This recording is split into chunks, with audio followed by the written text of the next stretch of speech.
en este tiempo en Babilonia. Y Daniel fue movido después a Medo-Persia, estuvo casi 70 años, 67, 70 años en el exilio. El rey Nabucodonosor rodeó, sitió Jerusalén y se llevó más de 50,000 judíos a Babilonia, lo que es actualmente Irak. Entonces, si ustedes ven Babilonia en la Biblia, es Irak. Pertenece a la zona geográfica entre Siria, Irak o la Mesopotamia. Entonces, Daniel iba entre esos judíos que fueron llevados a Babilonia, él y 3 de sus amigos. Tendría como 16 o 17 años de edad. Y en el capítulo 1 de Daniel vemos que el rey Nabucodonosor se fija en ellos.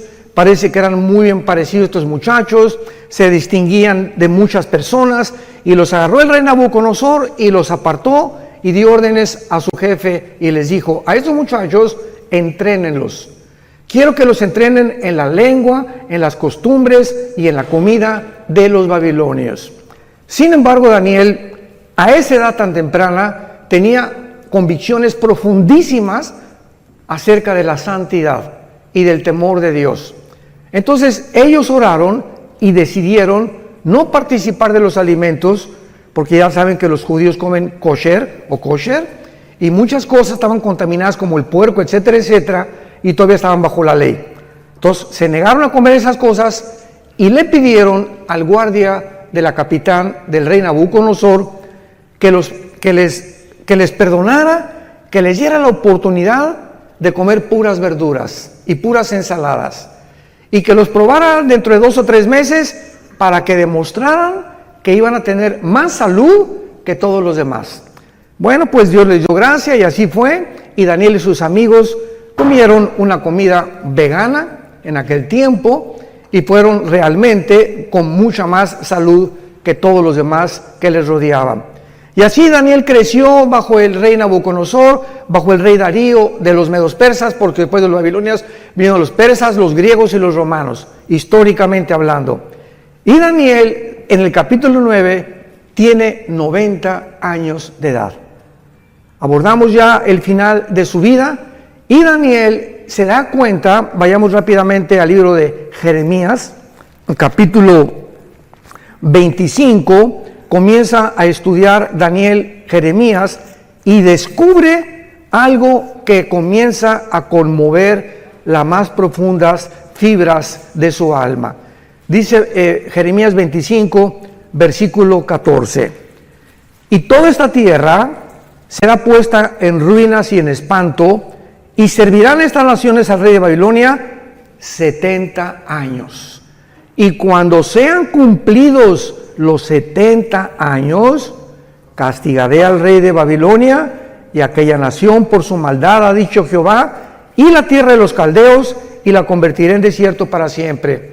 Daniel descubre que la cautividad babilónica está a punto ya de cumplirse.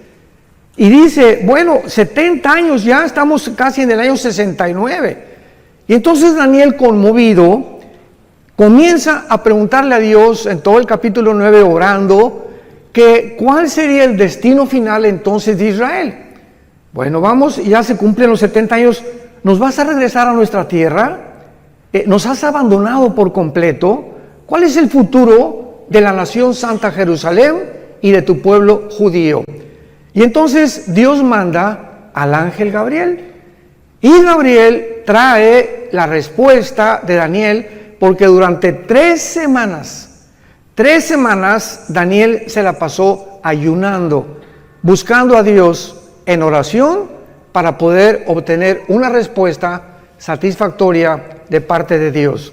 Entonces el ángel Gabriel se le aparece a Daniel y le revela el ángel Gabriel toda la historia de Israel hasta la segunda venida de Jesucristo. Le dice todo lo que tiene que pasar Israel a través de la historia. Y cuando nosotros en el siglo XX y XXI somos testigos del regreso de judíos en el 48 y lo que está pasando ahorita y lo que se aproxima, somos los testigos de que solo Dios pudo haber puesto la historia en esta secuencia y en esta cronología sobrenatural. Entonces comienza lo que se llama la profecía 70 de Daniel, versículo 24. Regresamos a Daniel capítulo 9 y comienza la revelación del ángel y le dice lo siguiente: 70 semanas están determinadas sobre tu pueblo y sobre tu santa ciudad, y estas 70 semanas es Shivin Shabua en el hebreo, que significa 70 sietes.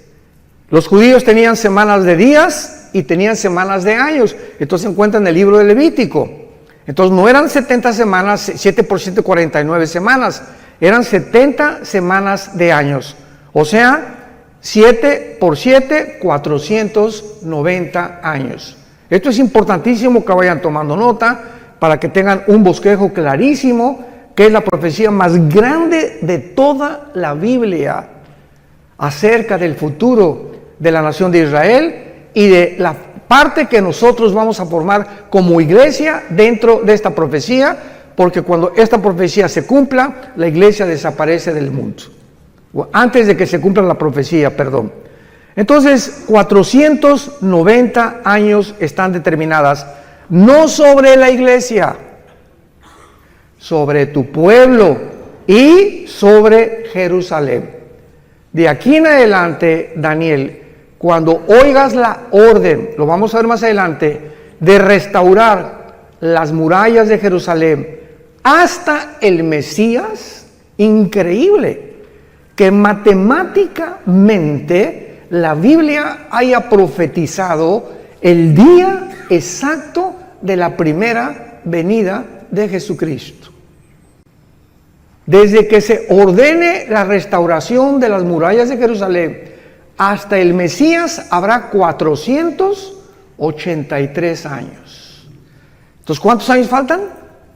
7 para los 490, que son los 7 años de la tribulación, como lo vamos a ver. Por eso cuando estudiamos la Biblia y ¿cuándo vendrá Cristo? Antes de la tribulación, o pasará la iglesia la tribulación, es ignorar la profecía 70 de Daniel. Entonces hay cantidad de gente que se atreve a predicar barbaridades sin tener las bases claras de las profecías bíblicas. 70 semanas están determinadas sobre los judíos y sobre Jerusalén. Número 1, veamos las 6 cosas que se tienen que cumplir. Número 1, para terminar la prevaricación. 2, poner fin al pecado. 3, expiar la iniquidad.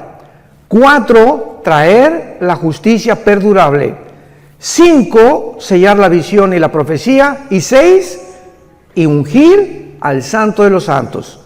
Sabe pues, le dice el ángel, y entiende que desde la salida de la orden para restaurar y edificar Jerusalén hasta el Mesías habrá 7 semanas y 62 semanas, y se volverá a edificar la plaza y el muro en tiempos angustiosos, y después de las de 62 semanas se quitará la vida al Mashiach, a Mashiach, a Mashoch, como dicen en hebreo, mas no por sí, y el pueblo de un príncipe que ha de venir destruirá la ciudad y el santuario, y su fin será con inundación. Hasta el fin de la guerra durarán las devastaciones. Y por otra semana, o sea, por 7 años, que una semana tiene 7 años, confirmará el pacto con muchos. A la mitad de la semana hará cesar el sacrificio y la ofrenda. Después, con la muchedumbre de las abominaciones, vendrá el desolador, que es el anticristo. Lo vamos a ver todo esto, hasta que venga la consumación y lo que está determinado se derrame sobre el desolador. Así pues, esta profecía que se conoce como la profecía de las 70 semanas de Daniel, es revelada al profeta Daniel para que él pueda conocer claramente qué es lo que Dios tiene destinado para esta nación de Israel. Y esta es la razón por la cual nosotros como cristianos sabemos que después de la guerra del 48 que regresaron ellos, para que esto se cumpliera, Israel tenía que regresar. Si no hubiera regresado Israel en el 48, ninguna profecía de los últimos tiempos, todas relacionadas con la nación de Israel, no se hubieran podido cumplir. Entonces, el hecho que hayan regresado el 14 de mayo del 48 y esta nación se haya convertido en un estado libre, independiente y soberano en un día, el fenómeno ya lo vimos, más grande de la historia, ninguna nación en un día se ha conformado, nos habla que comienza el reloj, la cuenta regresiva de Dios. Ya más adelante veamos que Cristo profetiza, ¿verdad?, la señal de la higuera, que cuando la higuera reverdezca, que es Israel, no pasará una generación sin que esto o estas profecías se cumplan. Muy bien, ahora veamos los detalles punto por punto de esta profecía. 6 cosas le menciona el ángel Gabriel para que se cumplan los 490 años. Número 1, terminar la transgresión. Hay un grupo, quiero explicar esto, hay un grupo de cristianos, hermanos nuestros, y pues hay algunas perspectivas diferentes en muchos pasajes de la Biblia, no esenciales ni relacionados con la salvación. Por ejemplo, dentro del cristianismo hay cristianos que creen que se pierde la salvación. Y si tú crees que se pierde la salvación y yo no creo que se pierda la salvación, es una doctrina no esencial, aunque va a detener el desarrollo de tu comprensión de muchas cosas, pero nos vamos a ver en el cielo. Finalmente, ¿no? Hay cristianos que creen que todos tienen que hablar en lenguas y otros que no, que el don de lenguas es para ciertas personas. Y si tú sigues creyendo eso, digo, vuelvo a repetirte, ¿no? Vas a tener que algún día recuperar la razón y entender que no es así, porque es clarísima 1 Corintios 12, que Dios reparte en particular como Él quiere, ¿no? Pero nos vamos a ver en el cielo también, de todas maneras. Entonces, hay cristianos que creen que esta profecía ya se cumplió y que dicen, bueno, pero ¿cómo es posible que cuando Cristo muere en la cruz no se haya cumplido la expiación de la iniquidad, la transgresión de Israel, poner fin al pecado, etcétera, etcétera? Porque esto tiene que haberse cumplido cuando Cristo se cumplió para gentiles y judíos. ¿Cuál es el problema o cuál es la razón por la cual hay una parte del cristianismo que interpreta de esta manera esta profecía? Es muy fácil la respuesta. Se llaman o cristianos reformados o dispensacionalistas. Entonces, el dispensacionalismo, la palabra dispensación significa administración o la economía de Dios para poder administrar las diferentes fases de las épocas de toda la Biblia, desde Adán hasta la segunda venida de Cristo. Entonces, estos hermanos enseñan claramente de que Israel ya pasó, que ya Dios no tiene nada que ver con Israel, que llegó a la iglesia y la iglesia tomó el lugar de Israel, y que la iglesia va a reinar y va a vencer el mal antes de que Cristo venga, y que va a haber una gran Argentina para Cristo, no sé cuándo han oído eso, México para Cristo, España para Cristo. La Biblia no habla de ningún avivamiento mundial antes que venga Cristo.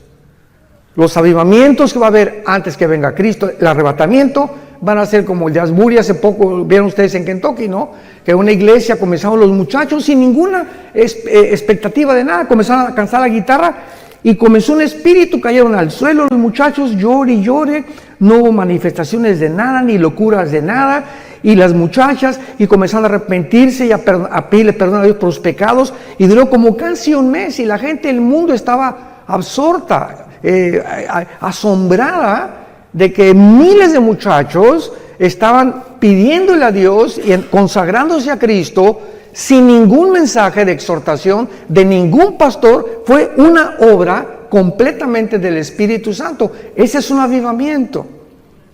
Entonces, así como sucedió ahí, va a suceder en pequeñas iglesias en el mundo.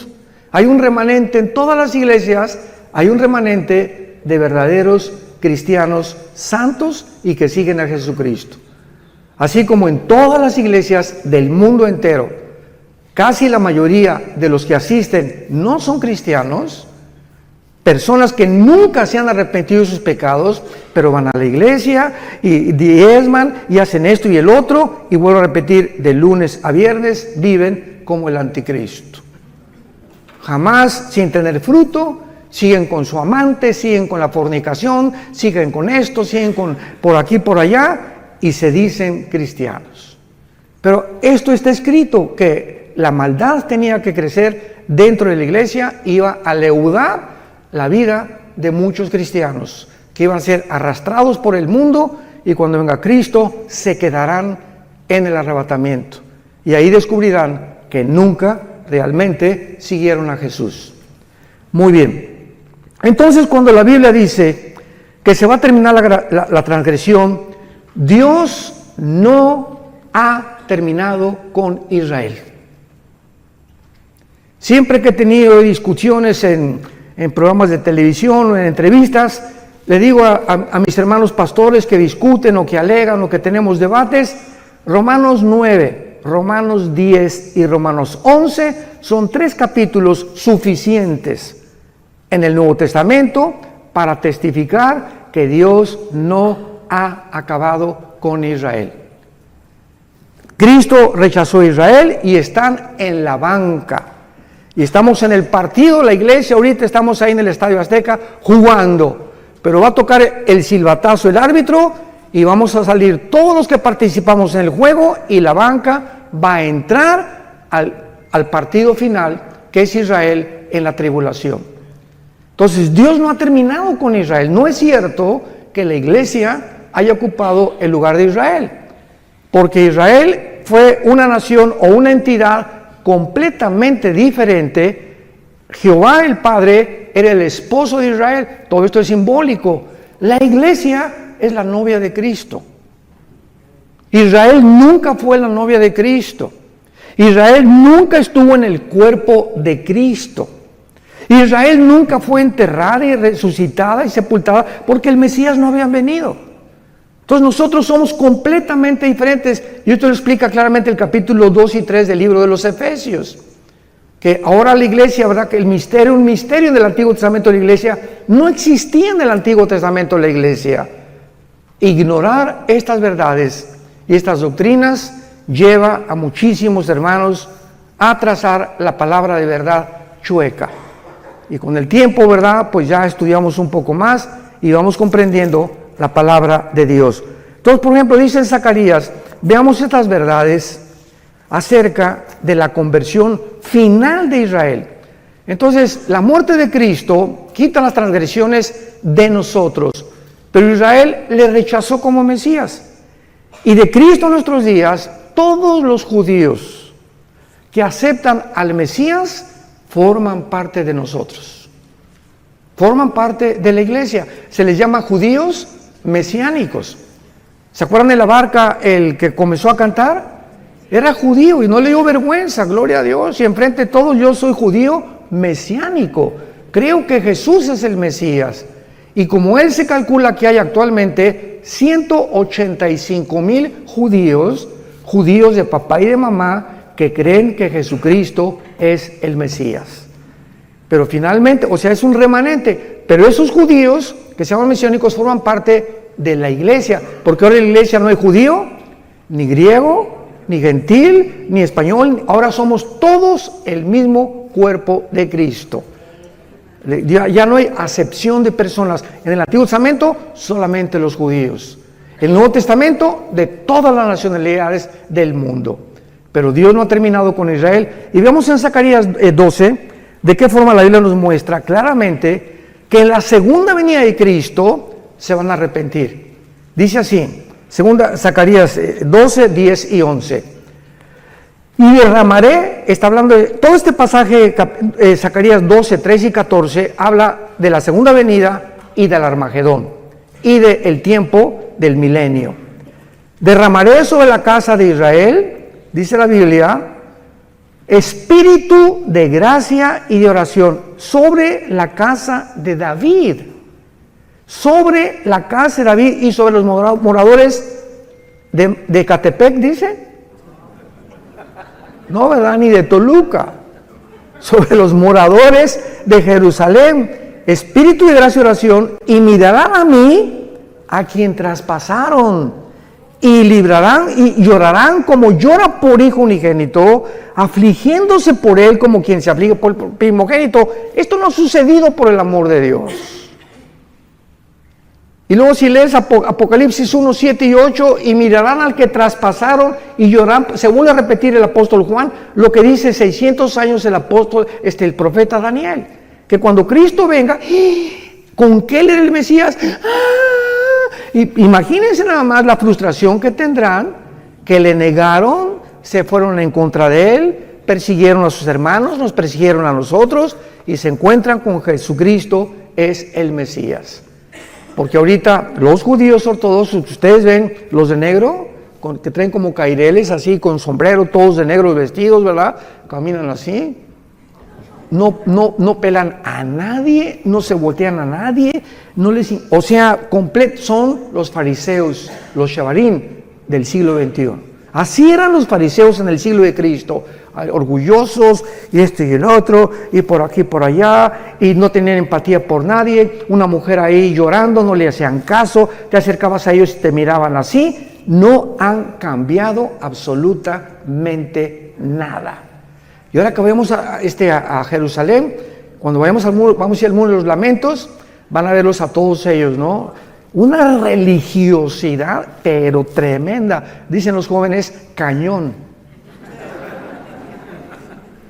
Entonces, ahorita Israel tiene dos espíritus. El espíritu de una religiosidad asfixiante y un libertinaje sexual como jamás había existido. Tel Aviv, capital de los gays del mundo entero. Estaba en Madrid el año pasado, ya se cambió a Tel Aviv. Y bíblicamente va a ser la última capital de ellos, porque Apocalipsis 11 habla y dice, Jerusalén será como Sodoma y Gomorra. Fíjense nada más, hace 2000 años se profetizó en Apocalipsis que llegaría el tiempo en que se convertiría como Sodoma y como Egipto. Y ya lo estamos viendo con nuestros propios ojos. Muy bien. Y dice en el capítulo 13 de también Zacarías, versículo 1, y en aquel tiempo, está hablando el mismo tiempo cuando venga el Mesías, habrá un manantial abierto para la casa de David y para los habitantes de Jerusalén, para la purificación del pecado y de la inmundicia. Hasta que venga Jesucristo en la tribulación, van a ser purificados, van a enfrentarse con la limpieza de sus pecados. Es la primera condición de la profecía de Daniel, terminar la prevaricación. Y en el capítulo 14 de Zacarías, esto es precioso porque habla de la segunda venida de Cristo, Zacarías 14, versículo 4, y se afirmarán los pies, está hablando de cuando venga Cristo, en aquel día, sobre el monte de los olivos, cuando venga Cristo, ¿dónde va a poner sus pies? Donde fue crucificado. Ahí se va a volver a parar Jesús, que está enfrente de Jerusalén al oriente, y el monte de los olivos se partirá, escuchen esto, cuando venga Jesús y se pare ahí, se va a partir por el medio, hacia el oriente y hacia el occidente, haciendo un valle muy grande. Y la mitad del monte se apartará al norte y la otra mitad hacia el sur. Cuando venga Cristo, vean esto, se hace una rajada en la tierra en forma de cruz. Se vuelve a hacer la cruz, pero ahora no entre el cielo y la tierra, ahora en la tierra, así, del norte a sur, de oriente a occidente. Y dice el versículo 9, y Jehová será rey sobre toda la tierra en aquel día, Jehová será uno y uno su nombre. ¿Cómo se puede entonces entender de que esto ya pasó? O de que esta profecía se va a cumplir ya cuando Jesús vino, por no entender la diferencia entre Israel y la iglesia. Nos remontamos al mismo común factor denominador. Vayamos al segundo punto, Daniel 9, segunda condición. En segundo lugar, poner fin al pecado. Poner fin al pecado. Vayamos a Jeremías 31, otra profecía para el futuro, para Israel. cuando se les impartirá vida espiritual nueva a los judíos. En el 48, santos de Dios, en el 48, 1948, el siglo pasado, Israel resucitó nacionalmente. No han resucitado espiritualmente. Entonces regresaron a su tierra en incredulidad y siguen en incredulidad. ¿Cuándo todo Israel se convertirá al Mesías?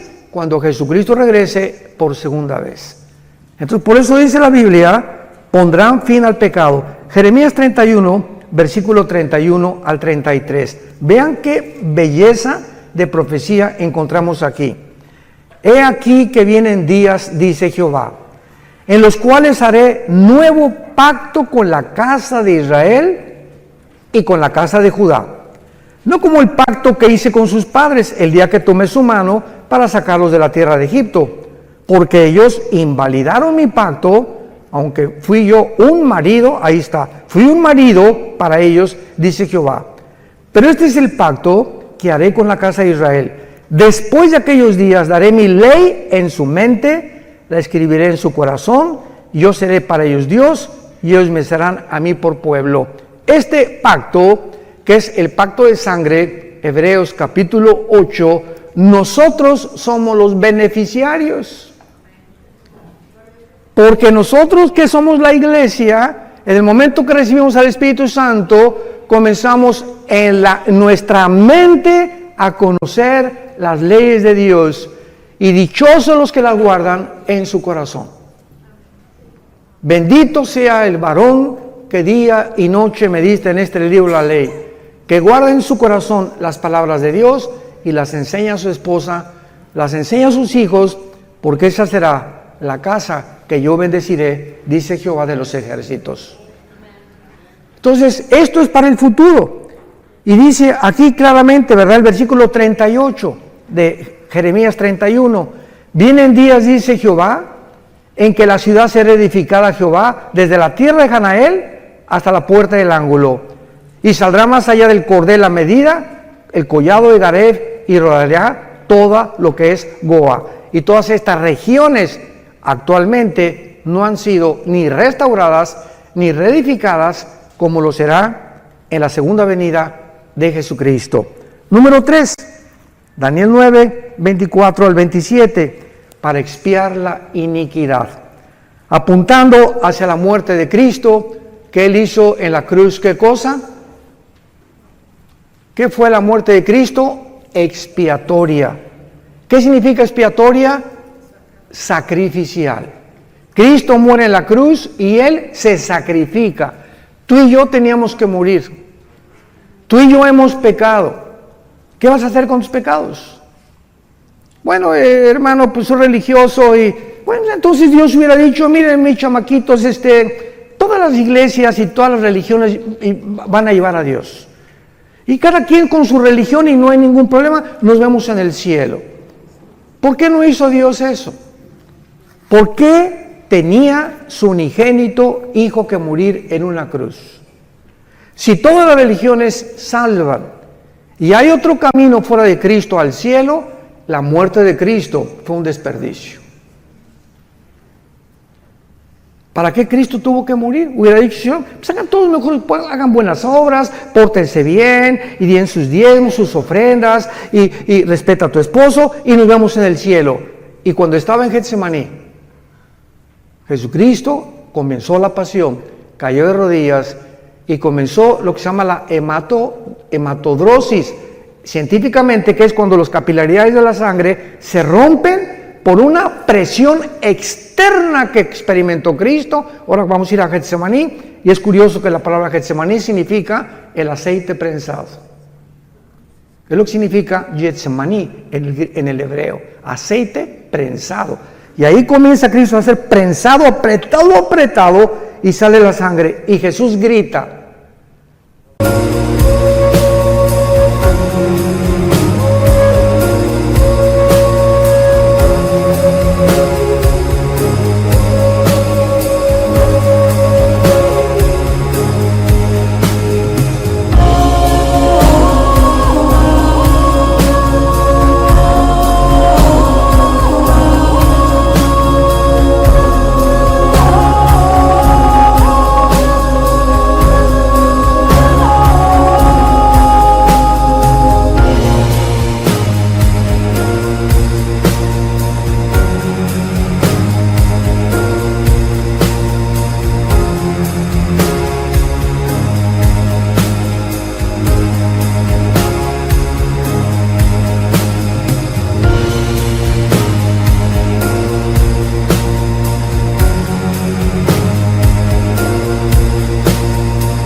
Padre, si es posible, ¿habrá otra forma en la que puedas perdonar a la raza humana?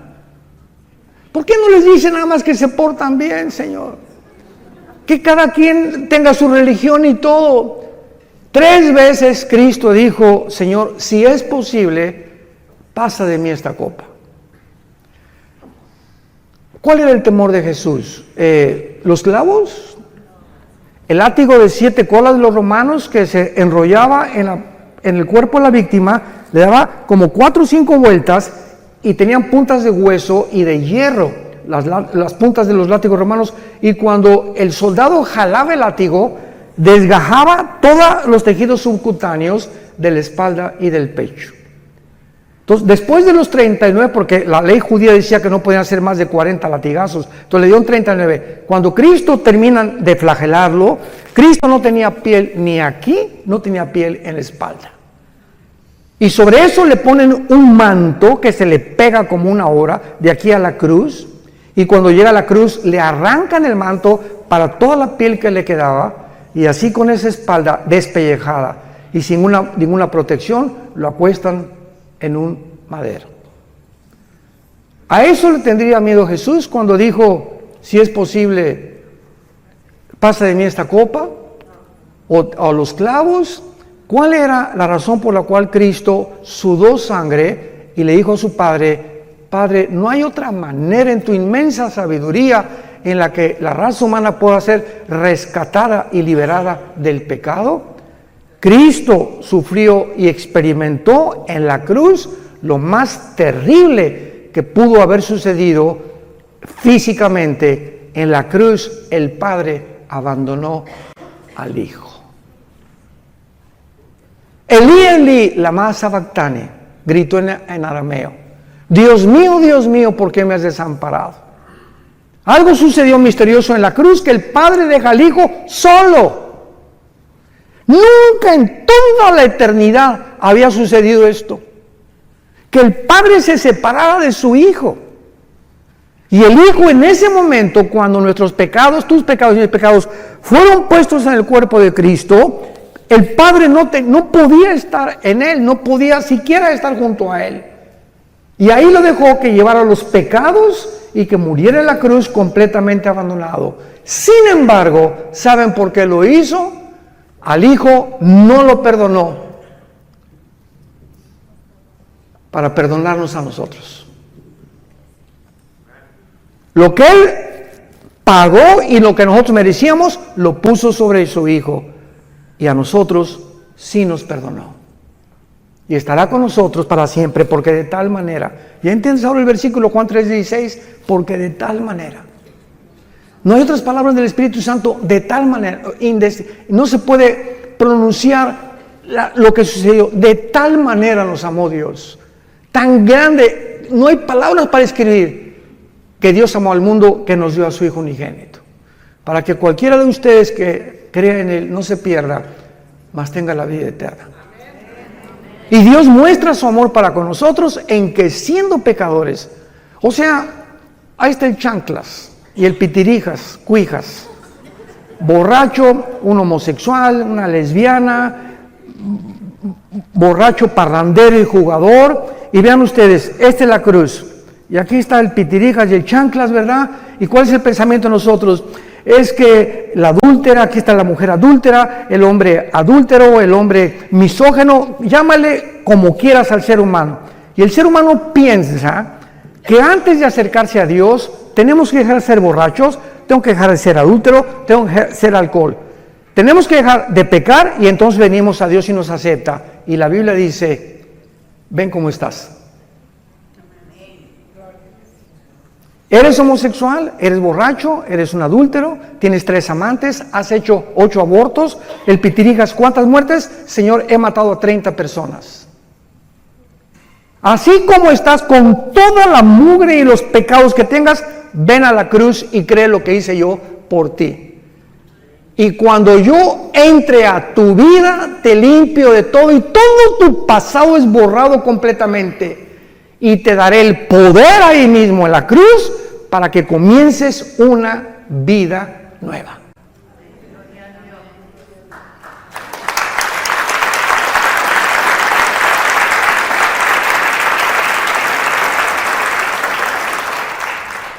¿Saben ustedes cuál es la palabra que no se encuentra en ninguna religión? Gracia. Esto se llama gracia. Una palabra desconocida que es la gracia, algo que no merecemos. Hace muchos años, en el 85-86, cuando el general Arturo Durazo era jefe de la Policía Metropolitana, mi hijo Alan, venía un helicóptero por nosotros porque me iban al hangar presidencial.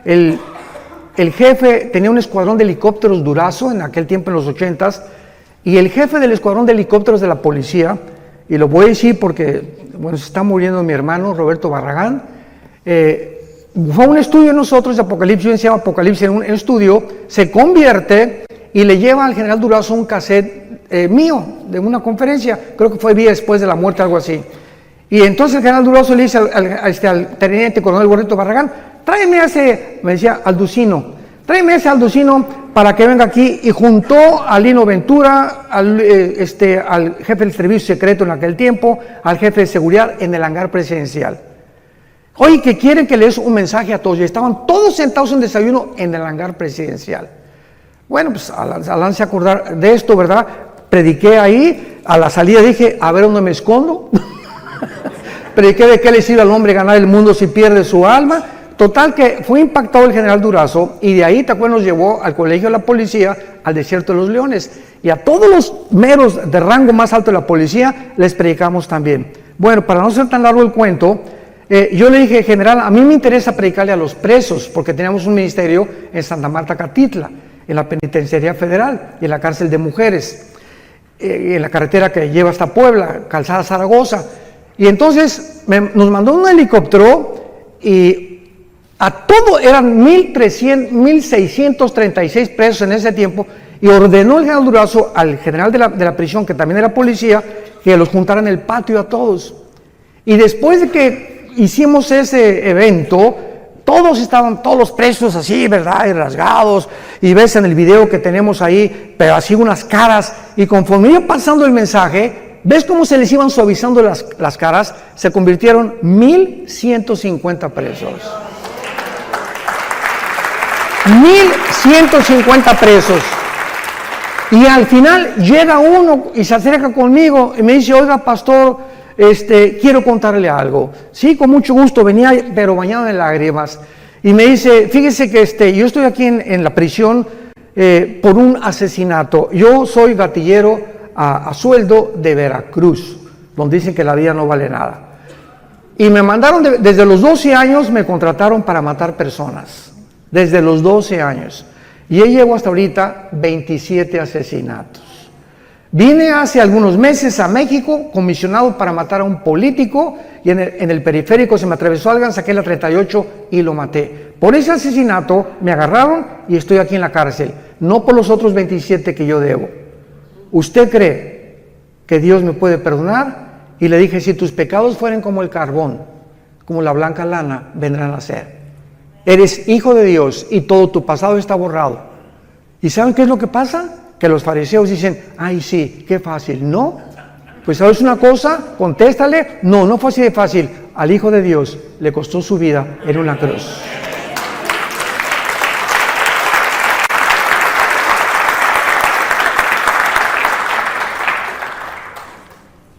Cuando comprendemos ese amor tan grande, ¿cómo podemos atrevernos a seguir pecando? ¿Cómo podemos atrevernos a creer que nos puede ir bien cuando nos ha sacado Dios de la mugre del basurero donde estábamos todos, y creer que todavía el mundo nos tiene algo que ofrecer y no seguir las pisadas de Jesucristo? ¿Cómo podemos ser tan locos dentro del cristianismo de creer que el mundo tiene algo todavía mejor que Jesús? En tercer lugar, dice la Biblia, para expiar la iniquidad. En cuarto lugar, traer la justicia perdurable. Esto se refiere al reinado milenial cuando venga Jesucristo.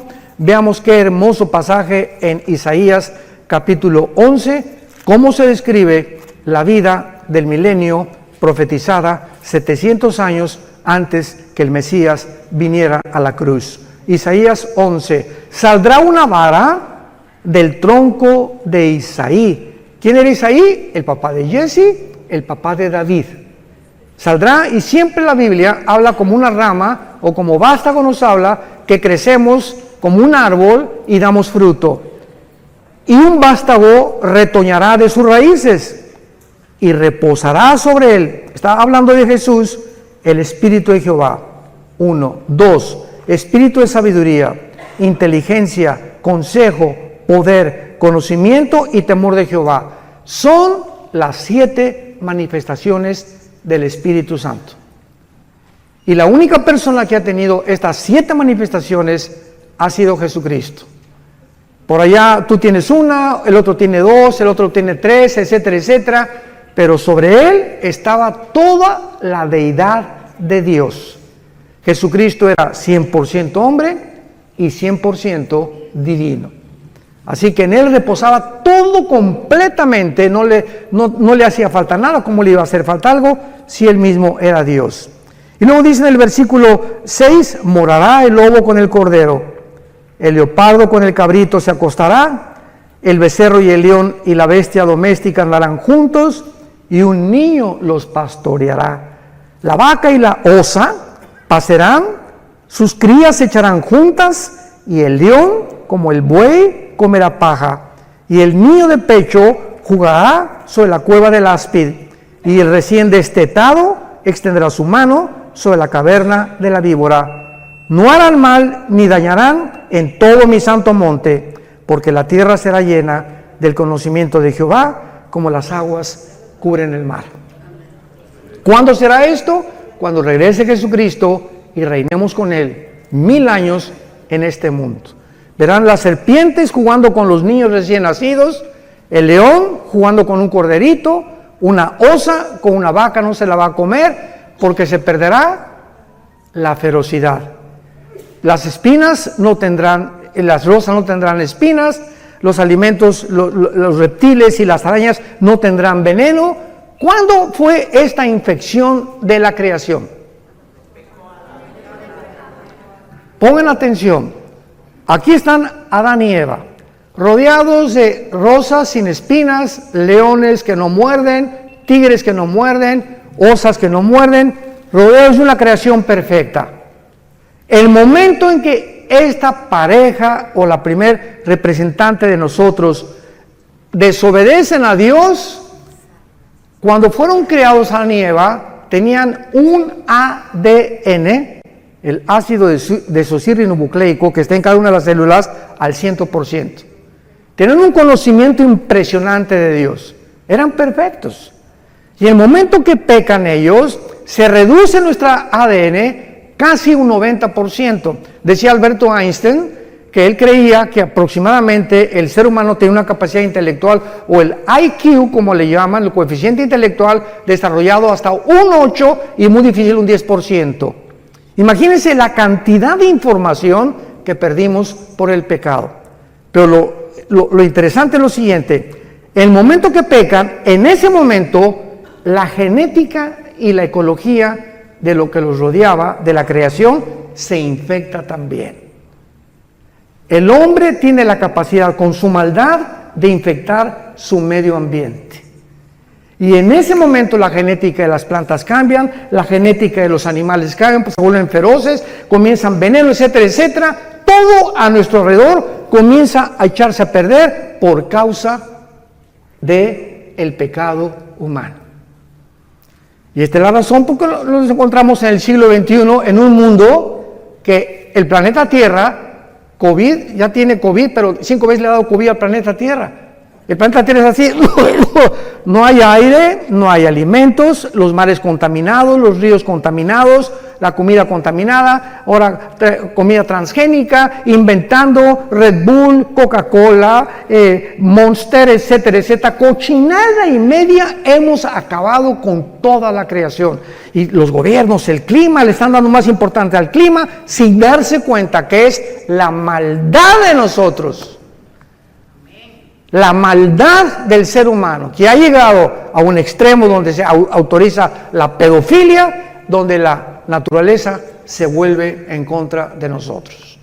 Más terremotos, huracanes más violentos, más sacudidas, más tsunamis, porque, ay, que Dios, qué tan malo, sin darnos cuenta que somos nosotros los causantes de todos estos desastres naturales que Dios permite que vengan, para que podamos arrepentirnos de nuestros pecados y darnos cuenta que mientras el mundo se pudre más y más, el mundo va a la par con el ser humano. Vean Isaías capítulo 24. Esto fue profetizado tal como lo estoy narrando en el capítulo 24 de Isaías hace 2000, señoras y señores, hace 2700 años el profeta Isaías vislumbra, ve, tiene una visión del mundo del siglo XXI. Escuchen, Isaías 24 del 3 al 6. La tierra, ¿hace cuánto fue escrito esto? 2700 años. La tierra será enteramente vaciada, completamente saqueada, porque Jehová ha pronunciado esta palabra. Se destruyó, cayó la tierra, enfermó, cayó el mundo, enfermaron los altos pueblos de la tierra, y la tierra se contaminó bajo sus moradores. ¿Por qué? Porque traspasaron las leyes, falsearon el derecho y quebrantaron el pacto sempiterno. Por esta causa, la maldición consumió la tierra. Sus moradores fueron asolados, por esta causa fueron consumidos los habitantes de la tierra y disminuyeron los hombres. Versículo 19, será quebrantado la tierra, desmenuzada enteramente. De gran manera la tierra será conmovida, temblará la tierra como un ebrio, será removida como una choza y se agravará sobre ella su pecado y caerá, y nunca más se levantará. Acontecerá en aquel día que Jehová castigará al ejército de los cielos en lo alto y a los reyes de la tierra sobre la tierra. Y serán amontonados como se amontonan los encarcelados en mazmorra, y en prisión quedarán encerrados y serán castigados después de muchos días. La luna se avergonzará, el sol se confundirá cuando Jehová de los ejércitos reine en el monte de Sión y de Jerusalén, y delante de sus ancianos sea glorioso. 3 razones se mencionan por los cuales el mundo caería. Número 1, hemos falseado el derecho. Cuando Dios nos creó, marcó una línea y dice el Señor, no cruces esa línea, no cruces el alto. Cuando se prenda la luz amarilla, detente, porque si te pasa la luz amarilla, tienes probabilidades de causar un accidente, lastimarte tú y tu familia. De la misma forma, hay leyes espirituales. Nunca tengas sexo fuera del matrimonio.